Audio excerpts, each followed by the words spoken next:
Are you dealing with rotator cuff pain? In this video, I'm going to teach you how you can fix this. What's up guys, Dr. Nick Bonforte. So rotator cuff pain.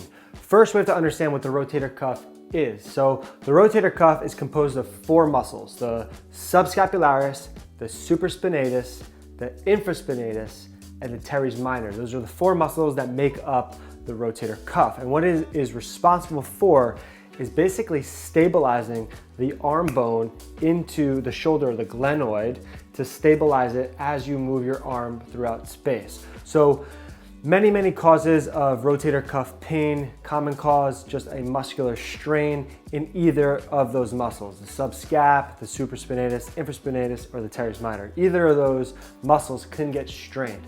So those are the rotator cuff muscles, what it's made of, and the function of it as a stabilizing factor in the shoulder. So rotator cuff pain, super annoying problem, and can limit your functionality throughout your daily life, such as bringing your arm overhead, reaching behind the back, going outwards with your arm against maybe resistance, maybe if you're working out. So a lot of these issues in the rotator cuff can really limit you in your daily life, and especially if you love working out. So when you don't address the rotator cuff pain issue, it can lead to other areas of the body brewing up in pain because it's dealing with a compensation. So for an example, if we're dealing with rotator cuff issues and it's not as strong as it can be, and you're doing all these things in your daily life, then it could lead to some neck stiffness and tightness. That is a result just from your rotator cuff. That's just one common cause.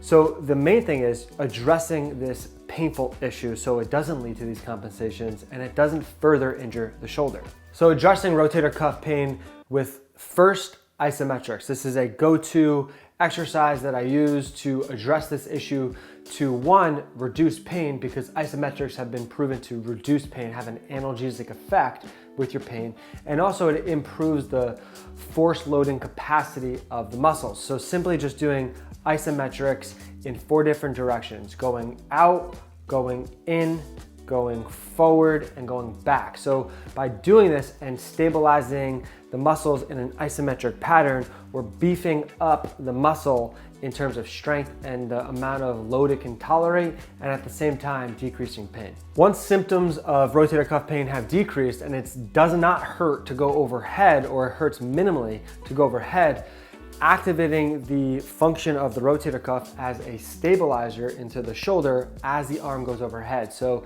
this next exercise is using a mini band or a loop band around the wrists. You pull apart with the band, you keep tension in the band as you bring your arms overhead. What this is doing is creating an isometric in a way to the rotator cuff to stabilize the shoulder and its joint as your arm goes overhead.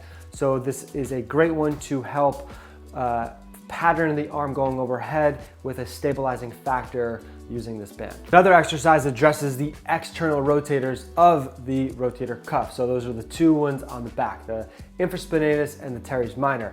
This one in the side lying position using side lying shoulder external rotation. This addresses those 2 muscles of the rotator cuff, but also it addresses the lower trap. Now, when we address the lower trap, it helps have a function on the shoulder blade, and it helps bring the shoulder blade upward, which is crucial to when you bring your arms overhead. So this helps move the shoulder blade in a good way to help decrease the strain and stress to the rotator cuff if you're dealing with rotator cuff pain. So there you have it, 3 exercises that are simple and effective to use with rotator cuff pain. Now, they're in no particular order, and in each of them, some might work for you and some might not work for you. So for an example, if you have a ton of rotator cuff pain and shoulder pain and it is drastically limited in overhead, you don't do the one when pulling the band and going overhead. So that's why it's specific to what meets your needs, but these are just 3 ones that could help with rotator cuff pain